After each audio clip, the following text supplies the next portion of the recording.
Está no som. Irmãos, bom dia. Bom dia, queridos irmãos. Estamos todos aqui com a graça do Senhor, nesse dia onde podemos louvar, exaltar, nos colocar na presença de Deus. O Senhor também quer falar o nosso coração pela Tua Palavra, e eu quero convidar você a abrir a Palavra de Deus em Efésios capítulo 4. Nós vamos ler o versículo 15 e 16. Informo os irmãos que o pastor Pedro está na igreja de Maryland, está acompanhando os nossos irmãos em outro estado nesse domingo. Queremos saudar cada um dos nossos visitantes que estão aqui conosco, que Deus abençoe grandemente. Se você está nos visitando pela primeira vez, seja muito bem-vindo, queremos conhecê-lo ao final. Almoce conosco, hoje é um dia de churrasco missionário, né? Sim. Esse churrasco missionário, ele vai abençoar dezenas de projetos missionários quando você participa dele. Então, você está convidado, procure ali ao final do culto os irmãos que estão vendendo um valor praticamente simbólico para que você participe de um delicioso churrasco brasileiro. E as crianças de 0 a 4 anos, né, elas estão em liberdade agora, elas estão indo ali para a salinha. Se você precisar de ajuda, por favor, ali ao final o professor vai poder te ajudar. Efésios capítulo 4, versículo 15 e 16, todos encontraram? A palavra do Senhor, irmãos, diz assim: mas, seguindo a verdade em amor, cresçamos em tudo naquele que é a cabeça, Cristo, de quem todo o corpo, bem ajustado e consolidado pelo auxílio de toda junta, segundo a justa cooperação de cada parte, efetua o seu próprio aumento para a edificação de si mesmo em amor.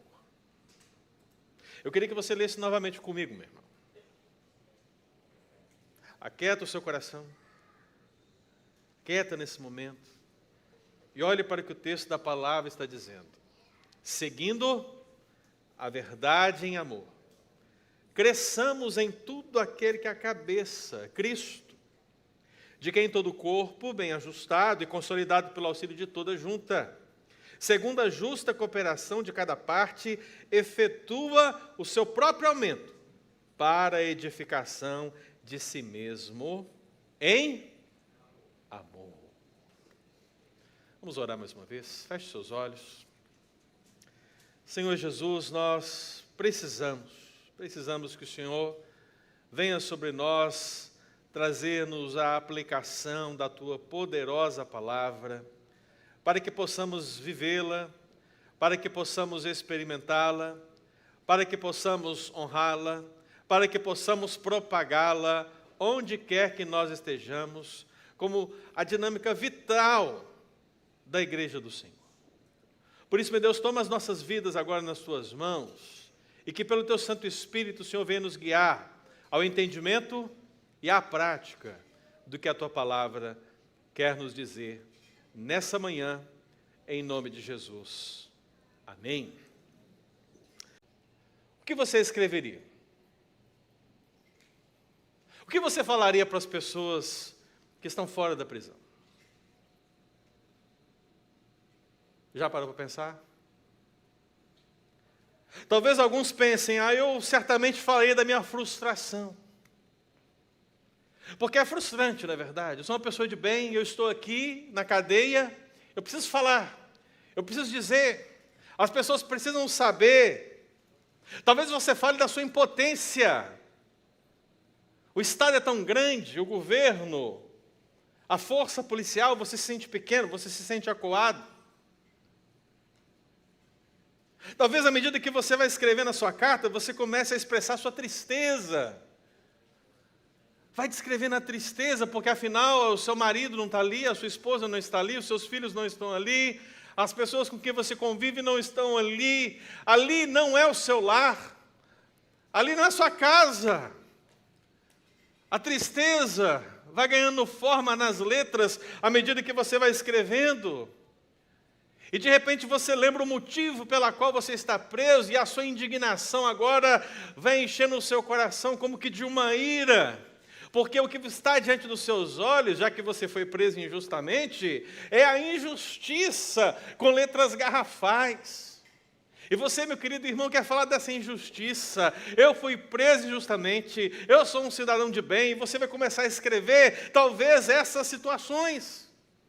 Vai falar, inclusive, da prisão. Olha onde eu estou. Olha essa cama, olha essa cela. Olha onde eu vou fazer as minhas necessidades. Olha essa comida. Talvez, meu querido, você descreva todos os aspectos, mostrando a sua total vulnerabilidade diante dessa injusta prisão. Agora, pense comigo, vamos mudar um pouco a pergunta. E se você, agora pensando como que um cristão bíblico, um cristão verdadeiro, um cristão sincero, se você injustamente tivesse sido preso e pudesse escrever uma carta, o que você diria? Será que seriam exatamente essas coisas todas? Bom, eu não sei o que você escreveria, mas no ano 60, depois de Cristo, alguém escreveu uma carta da prisão, estando preso injustamente. E o que ele escolheu escrever, em suma, é: fiquem unidos. A preocupação deste homem, desse cristão, estando nessa situação de prisão, que para muitos gera frustração, tristeza, indignação, comoção, para ele o que saltava aos seus olhos, à medida que ia escrevendo, iluminado, inspirado pelo Espírito Santo, era falar para a igreja: permaneçam unidos. Lembrem-se das poderosas bênçãos espirituais que vocês receberam em Cristo Jesus.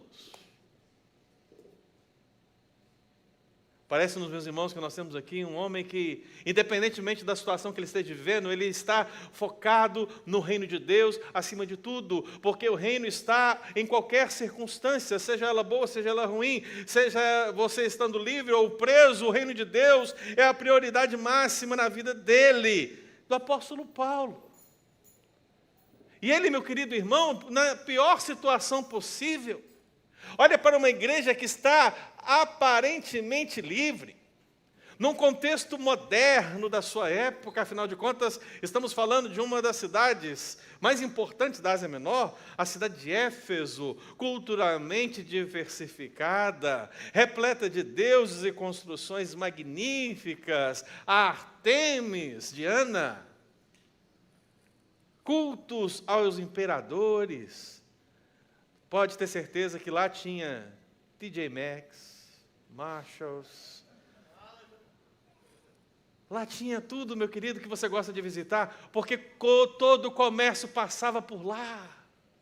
E é nesse sentido, meu irmão, que o apóstolo Paulo olha para esse contexto, e lá da prisão, ele escreve a carta, ele diz: irmãos, fiquem unidos no meio desse contexto depravado dos falsos ídolos. Fiquem unidos no meio de uma geração comercial tão grande, não se deixem aperceber dessa realidade, mas preguem o evangelho em qualquer lugar. E ele começa a falar nessa carta, meu irmão, que aquela igreja deveria lembrar de uma dimensão teológica profunda para viver o evangelho na sua prática e nas perspectivas mais simples do dia a dia. Por isso que ele começa dizendo: lembre das poderosas bênçãos espirituais celestiais que vocês receberam em Cristo Jesus. Ele fala da adoção, ele fala do Espírito Santo, ele fala do selamento do Espírito Santo, ele fala de que fomos salvos pela graça. Ele quer que a igreja entenda que ela recebeu os melhores presentes, ela recebeu os melhores dons, ela tem tudo de bom e do melhor do Senhor. Ele está dizendo: não é da prisão, ele está dizendo para a igreja: lembre-se disso.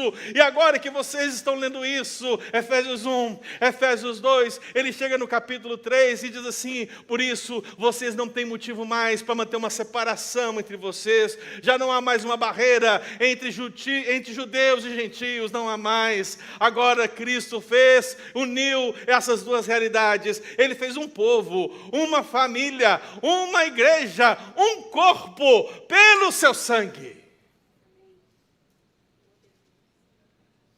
Será que é isso que você escreveria lá da prisão? Mas foi o que Paulo escreveu, irmãos. Ele declarou todas essas preciosas bênçãos. E depois de falar toda essa dimensão maravilhosa, teológica, bíblica, profunda, que Cristo conquista para nós na cruz do Calvário, ele olha para a igreja e diz agora, vivei a vida cristã como Cristo quer. Vocês são a família de Deus. Vocês são o corpo de Cristo. E como corpo de Cristo, vocês agora não podem mais se amoldar às velhas paixões, mas pelo contrário, enchei-vos do Espírito Santo, meu irmão. E ele começa a mostrar que a igreja precisa ter uma dinâmica totalmente diferente da do mundo. A sua dinâmica tem que ser bíblica, a sua dinâmica tem que ser de acordo com o que o Senhor quer. Por isso, meu amado irmão, eu queria nessa manhã que você entendesse qual é a dinâmica que a nossa igreja precisa viver. A dinâmica não pode vir de uma cabeça humana qualquer. A dinâmica não pode vir de um guru. A dinâmica não pode vir de um livro de autoajuda. A dinâmica não pode vir do Mr. GPT. Me dê uma dinâmica, ChatGPT, para a igreja do Senhor. Claro, Ângelo. Vou oferecer para você uma dinâmica semanal de atividades da igreja para que os irmãos da igreja se sintam plenamente confortáveis e felizes em saber que a igreja é um bom lugar para se estar. Não esqueça, colocar os dízimos e ofertas ao final. Perfeito, bem lembrado, Ângelo, farei isso ao final. Não. A dinâmica da igreja, a dinâmica do corpo de Cristo, ela passa pela cabeça. Ela passa pelo próprio Senhor Jesus. Por isso, meu irmão, se você olhar para o texto da palavra de Deus, pensando nessa dinâmica bíblica que revela uma igreja viva, que precisa anunciar o Evangelho com todo o seu coração, mesmo quando tudo vai do mal ao pior. Perceba no versículo 15 que o apóstolo Paulo diz, uma vez que vocês estão seguindo a verdade em amor, cresçamos em tudo naquele que é a cabeça. E quem é a cabeça? Cristo. Eu não estou vendo o meu nome aqui, você está vendo? Eu não estou vendo o seu nome aí, você está vendo? Então a pergunta é, quem manda na igreja? Quem comanda a igreja? Quem é o Senhor da igreja? É Cristo. É por isso que nós somos servos. E Ele é o Senhor. Então olhe para o texto que diz, cresçamos, meu irmão, veja, em primeiro lugar, a dinâmica bíblica da igreja que Deus quer de nós, é que Cristo dê vida plenamente ao seu corpo, é Cristo que dá vida, é Cristo que vitaliza a igreja por dentro.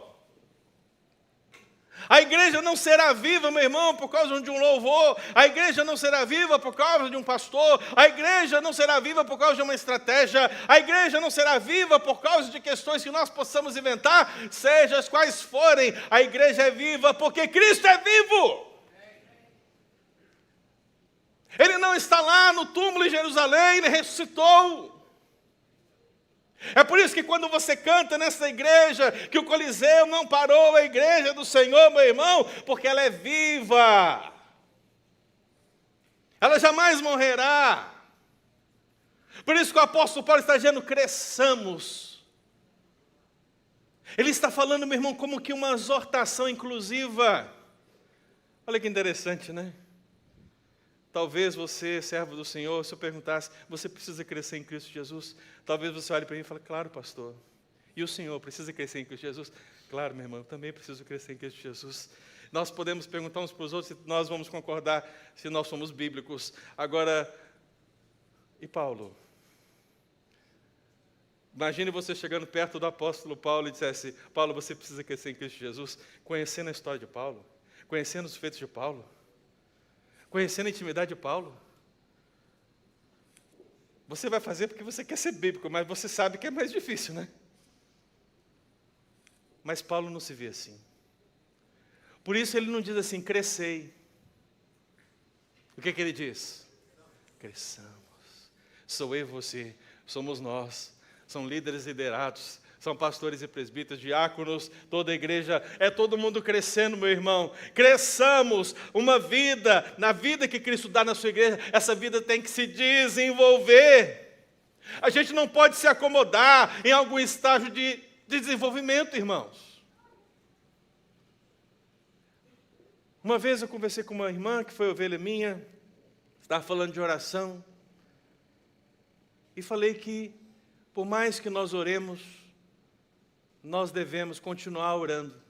Afinal de contas, o que a Bíblia diz é orai sem cessar. Amém? É isso mesmo? Mas a irmã virou para mim e disse assim, pastor, eu creio que eu já oro o suficiente. Essa irmã não entendeu que uma igreja viva, onde Cristo dá vida, ela tem que se desenvolver, ela tem que crescer, ela tem que, irmão, continuar progredindo cada vez mais, de graça em graça, de glória em glória, até que nós estejamos face a face com o Senhor. Porque, meu irmão, se você já orou tudo que você tinha para orar, se você já santificou tudo que tinha para santificar, nós o promoveremos para o céu. Vamos fazer uma oração forte, ao estilo Ananias e Safira, para que você seja promovido para a glória, porque o seu lugar não é aqui entre os pecadores. O seu lugar onde estão os santos redimidos, não é aqui. Então veja que o próprio apóstolo Paulo se coloca junto, eu e você, nós, todos nós temos que desenvolver, nós temos que crescer, cresçamos nós, como ele mesmo diz, meu irmão, quando ele escreve a igreja de Filipos, eu não julgo ter alcançado o quê? A perfeição em Cristo, eu não alcancei, mas uma coisa eu faço, agora esquecendo das coisas que para trás ficam, e avançando para aquelas que estão diante de mim, eu prossigo para o alvo, para o prêmio da soberania na vocação em Cristo Jesus. Alvo, meta, progressão. Cristo dá vida ao seu corpo, irmão. É uma vida que se desenvolve. Cresçamos, diz a palavra de Deus. E o texto ele também diz como devemos crescer. Devemos crescer como? Como, irmãos? Sua Bíblia está aberta, meu querido? Cresçamos em tudo. Eu gosto desse termo tudo, né? Porque tudo na Bíblia muitas vezes não quer dizer tudo, né? Mas quer dizer tudo. Você entendeu? Tudo. Na verdade, a palavra tudo quer dizer todas as coisas de todos os tipos. Basicamente é isso. Então significa o seguinte, irmãos, que Deus está esperando um crescimento em nós integral. Você não pode imaginar que o seu crescimento aqui na igreja, se é que podemos perceber esse crescimento de alguma maneira, ele se limita a essa estrutura, a esse lugar. Porque aquele que cresce aqui, no ambiente, na presença dos irmãos, na comunhão em Cristo Jesus, aquele que cresce aqui, definitivamente sentirá tal crescimento atingir todas as áreas da sua vida. De maneira que aquele que furtava não furta mais, aquele que mentia não mente mais, aquele que falava palavras torpes não fala mais, aquele que fofocava não fofocava mais, aquele que fazia memes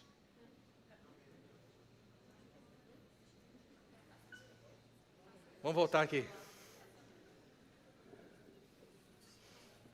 Mas veja, irmãos, é crescer em tudo. Então, como você pode desassociar a igreja da sua vida comum? Como se houvesse o santo e o profano, como se houvesse o sagrado e o secular, como se Cristo estivesse apenas aqui, reduzido a este lugar, a esse número, nessa rua, nesse lugar. Não, irmãos. O crescimento que se espera em Cristo Jesus tem que ser perceptível em todos os lugares. A vida em Cristo Jesus tem que ser vida nos seus relacionamentos pessoais, interpessoais, na sua intimidade. E lá a pergunta é, você está crescendo em tudo? É lá que vamos ver verdadeiramente o seu crescimento. Se Cristo, meu querido irmão, Ele atinge todas as áreas da nossa vida, nós vamos entender o que o apóstolo Paulo quis dizer à igreja de Colossos. E tudo que fizerdes, lembra? E tudo, o que é tudo mesmo, gente? Todas as coisas de todos os tipos. E tudo que fizerdes, seja em palavra, seja em ação, fazei-o em o nome do Senhor Jesus, dando Ele graças a Deus, Pai. Então, crente, irmão, que cresce, desenvolve, crente que recebe essa vida em Cristo Jesus, ele está crescendo no contexto da igreja, dos ministérios da igreja, mas ele também está crescendo no seu trabalho, ali, aquilo que você chama de trabalho secular, que também é a adoração, ali na convivência com os seus amigos, os seus colegas, os seus companheiros de trabalho. Será que eles já sabem que você é crente, ou quando eles descobrirem vão assustar? Como é? Eu lembro que meu primeiro pastor, que era nordestino, ele tinha uma prática bem engraçada. Ele, quando ia visitar os irmãos, ele fazia algo diferente, né? Aqui, claramente, não se pode fazer isso, mas no interior é bem comum. Então, ele fazia o seguinte, eu quero visitá-lo, onde você mora? Ah, pastor, eu moro na rua tal, número... Não. Só a rua, por favor.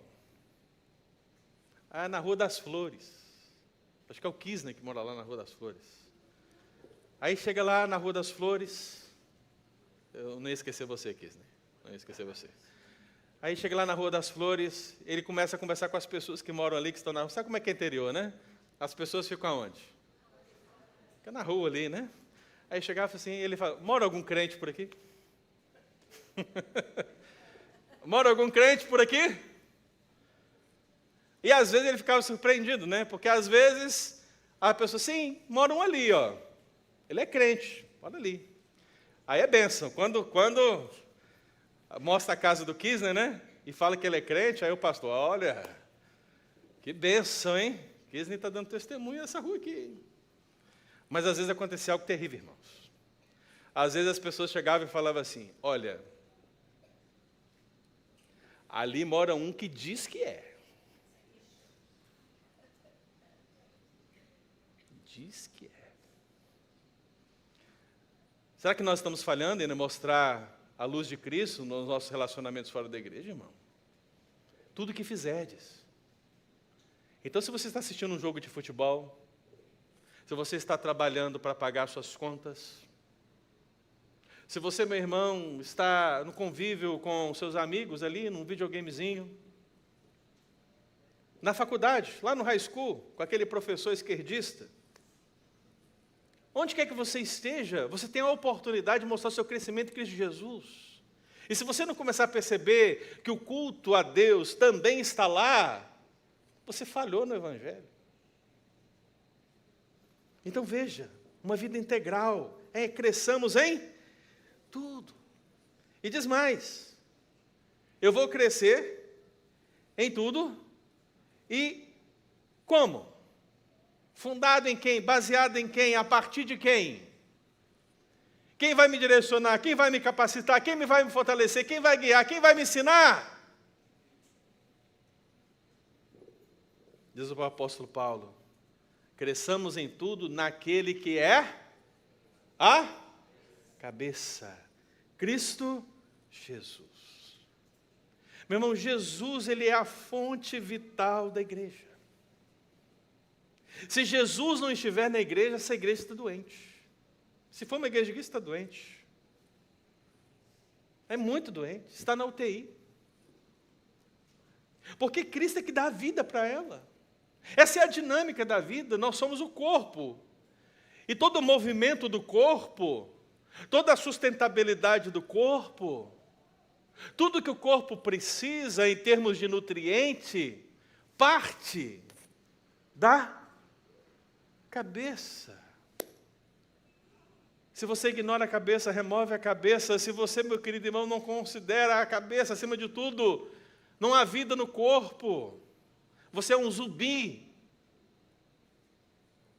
Então observe, meu amado irmão, que Cristo precisa ser o centro da nossa vida, da nossa existência. É Ele que está ali no nosso coração, no trono do nosso coração.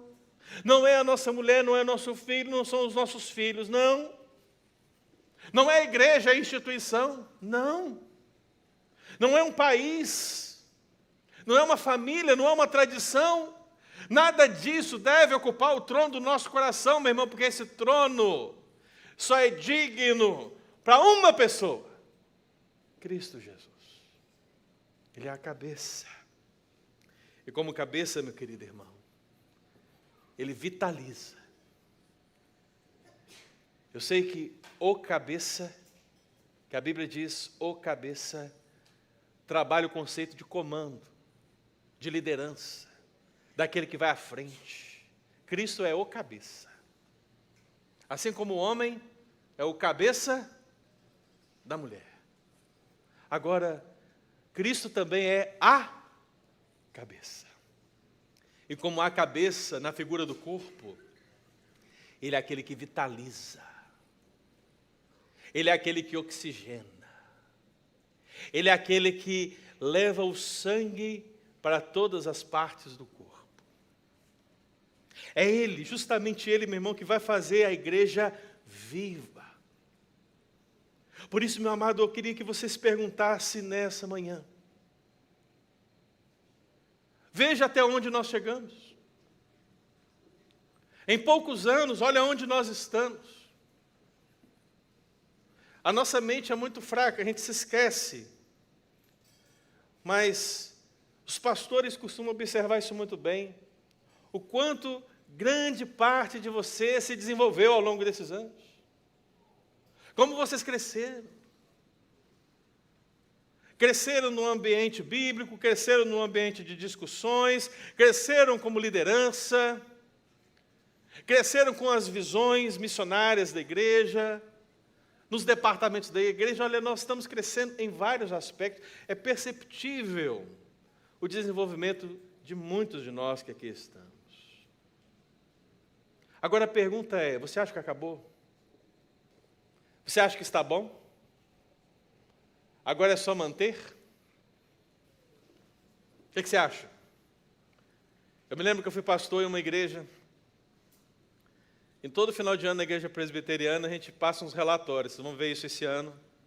O pessoal vai vir aqui dar relatório, o Wilson vai vir falar aqui como foi a arrecadação da igreja.